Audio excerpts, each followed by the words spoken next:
자, 그럼 스미스가 비판한 두 번째 중상주의적 논리로 넘어가 볼까요?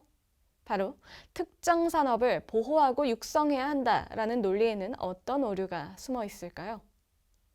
중상주의자들은 제조업을 특히 사랑했죠. 이 중상주의자들이 봤을 때 원자재를 가공해서 수출하는 이 제조업은 무려 10배에서 20배에 달하는 무역 차액을 창출함으로써 화폐를 축적시키는 데 큰 도움을 주는 산업이었기 때문이에요. 중상주의자들은 제조 상품의 수출은 이득이고 제조 상품의 수입은 손실이다. 국내의 제조업자들을 위한 원자재 수입은 이롭고 외국의 제조업자들을 위한 원자재 수출은 해롭다라는 생각을 공유하게 된 거죠. 그리고 인위적으로라도 국내에서 이 제조 생산을 일으키는 것을 주요 목적으로 여러 가지 정책을 추진하게 된 거고요. 이러한 그들의 의도와 관련해서 애덤 스미스는 이렇게 분석하고 있어요. 부는 금은으로 구성된다는 원칙과 그런 금속은 광산이 없는 나라에서는 오직 무역 차액에 의해 또는 수입하는 것보다 큰 가치를 수출함으로써 얻을 수 있다는 원칙이 확립됐기 때문에 국내 소비를 위한 외국 재화의 수입을 가능한 한 줄이고 국내 산업의 생산물의 수출을 가능한 한 증가시키는 것이 필연적으로 경제 정책의 주된 목적이 된 것이다. 자, 이러한 중상주의자들의 제조업 편애에 대해서 애덤 스미스는 어떻게 생각했을까요? 그는 무역 차액 가설은 불합리하다고 평가했고 또 제조업을 우위에 두지도 않았어요. 그는 개인이 자연적 자유에 따라 행동한다면 개인과 공공의 이익은 일치하게 된다고 생각했던 거죠. 여기서 바로 그 유명한 애덤 스미스의 경제학적 개념인 보이지 않는 손이 등장합니다. 이 보이지 않는 손이란 경제 행위자들을 정부가 일일이 터치하지 않아도 결국 각자가 자기 이익을 추구하면 국부를 최대로 증진시키는 방향으로 행위의 결과가 흘러갈 거라는 주장을 내포하고 있어요. 괜히 정부가 손을 뻗어서 행위자들을 제약하고 통제하려 들면 오히려 역효과가 날 수 있다는 거죠. 국가가 부유해지고 싶다면 무역을 규제하기보다 무역을 할 자유를 상인들에게 부여해야 한다고 그는 주장해요. 국내에서 생산할 수 있는 재화의 수입을 높은 관세나 절대적 금지에 의해 제한함으로써 이 재화를 생산하는 국내 산업은 국내 시장에서 다소간 독점권을 보장받는다. 국내 시장의 이와 같은 독점권은 그런 권리를 누리는 특정 산업을 종종 크게 장려할 뿐 아니라 독점이 없었을 경우 그것으로 향했을 것보다 더 큰 노동과 자본을 그 산업으로 향하게 한다는 사실에는 의심의 여지가 없다. 그러나 그런 독점권이 사회의 총노동을 증가시키거나 그것을 가장 유리한 방향으로 이끄는 경향이 있는가는 결코 그렇게 분명하지 않다. 각 개인은 그가 지배할 수 있는 자본이 가장 유리하게 사용될 수 있는 방법을 찾으려고 부단히 노력한다.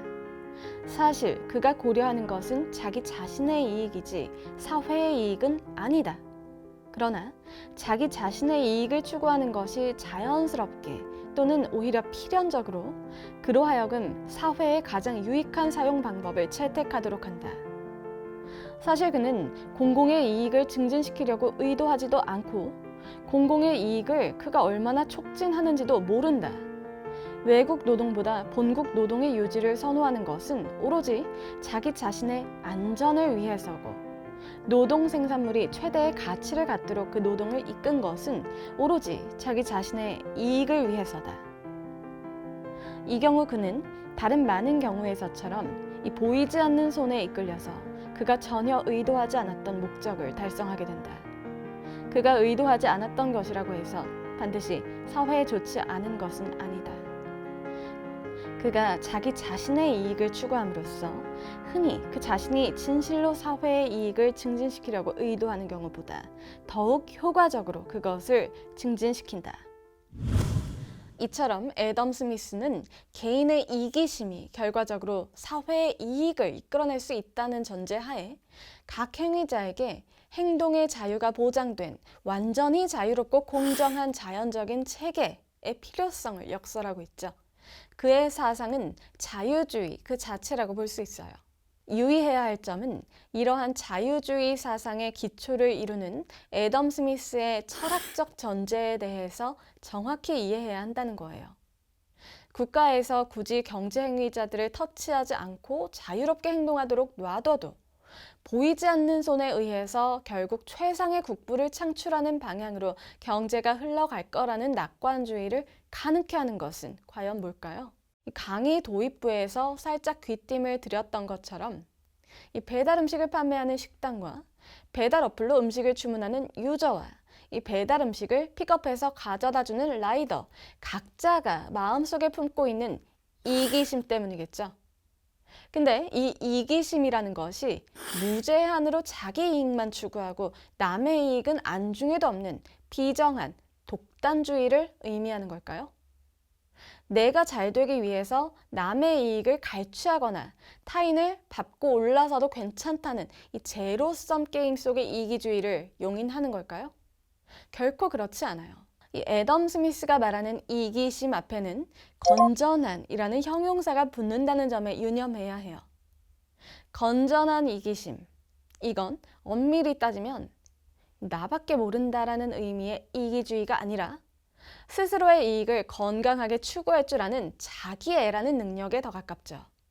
그는 인간이 이기적이지만 본능적으로 타인의 행복이나 불행에도 관심을 갖고 타인에게 우호적으로 행위하는 존재라는 인식을 갖고 있었어요.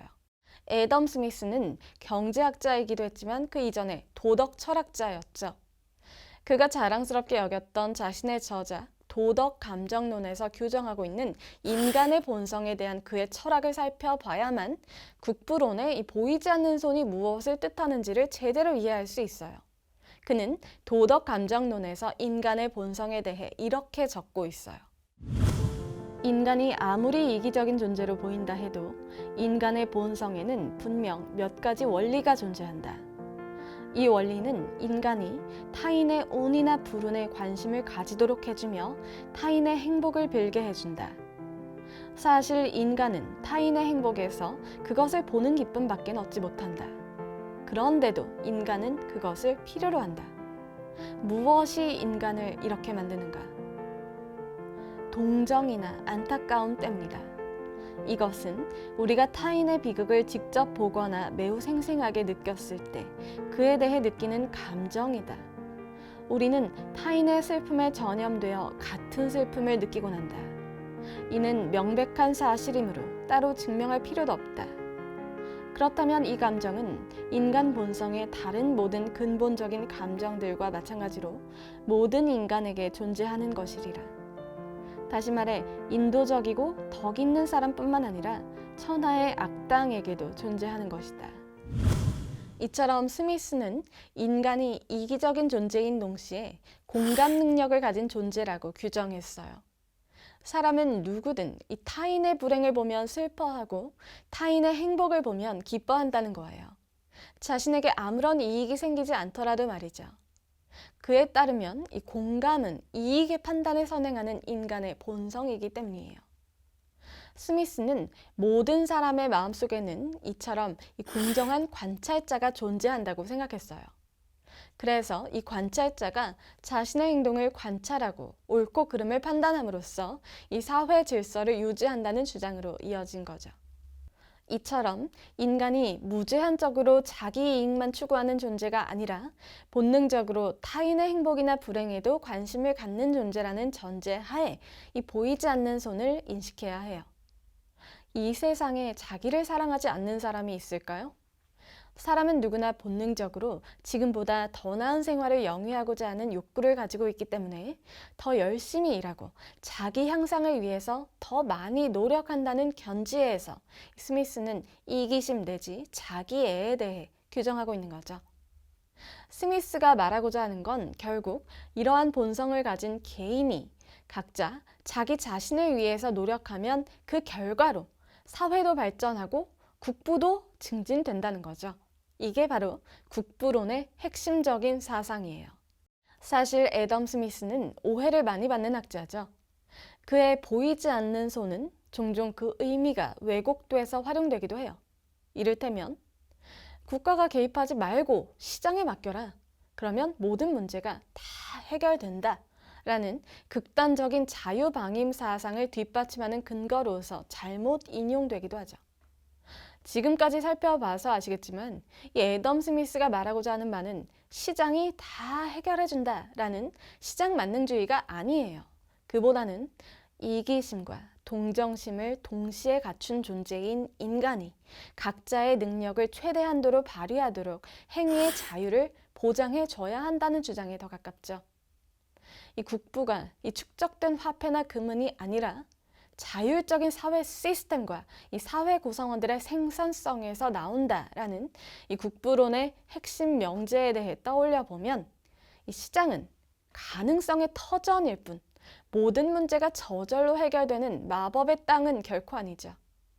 스미스가 국부론을 통해서 진짜 말하고자 하는 바를 오해 없이 분명하게 이해할 필요가 있어요. 애덤 스미스가 국부론에서 이야기한 내용은 무려 250여 년 전의 사회상에 대한 것이기 때문에 지금의 우리가 그대로 받아들이고 적용하기엔 무리가 있는 게 사실이죠. 이를테면 눈에 보이는 산출물이 생산되는 농업이나 제조업 등의 산업만이 생산적이다 라고 규정하고 있는 대목 등에서 엿볼 수 있듯이 기술과 시장의 발달이 지금보다 훨씬 미비했던 당시의 시대상의 기반에 쓰여졌기 때문에 우리가 이 책의 내용을 그대로 우리의 현실에 적용하긴 힘들겠죠. 스미스는 이 국경을 넘나드는 실물 무역에 대해서만 주로 이야기했지만 사실 우리가 살고 있는 시대의 무역은 국경 없이 이루어지는 무역이 훨씬 더 많은 비중을 차지하죠. 단순한 1차, 2차 산업을 넘어서 새로운 업종과 돈벌 기회가 끊임없이 창조되고 있고요. 새로운 기술 발전과 산업혁명의 주기가 점차 짧아지고 있는 오늘날 국가가 부를 증진할 수 있는 방법은 스미스가 살던 시대보다 훨씬 많고 다양하죠. 이런 시대일수록 국가 내 경제행위자들의 창의성과 생산성이 최대 한도로 발휘되도록 효율적인 시스템을 깔아주고 이 원활한 경제행위가 이루어질 수 있도록 공정한 경쟁의 장을 유지하는 이 국가의 역량이 더욱 필요하다고 볼 수 있어요. 애덤 스미스가 주장하는 바와 같이 이 자율적인 사회 시스템과 사회 구성원의 자질이 이 생산성을 높이고 국부를 증대시킬 수 있다는 핵심 아이디어는 우리가 살고 있는 현대에도 발전적으로 적용할 수 있죠. 여러분도 애덤 스미스의 국부론을 찬찬히 읽어보면서 나의 이익 추구가 어떻게 사회 발전으로 이어질 수 있는가? 나아가 바람직한 국가의 역할은 무엇인가와 같이 애덤 스미스가 천착했던 중요한 문제들에 대해서 나만의 생각을 정립해보는 시간 가져보길 바래요. 그럼 저는 다음 시간에 찾아올게요. 안녕.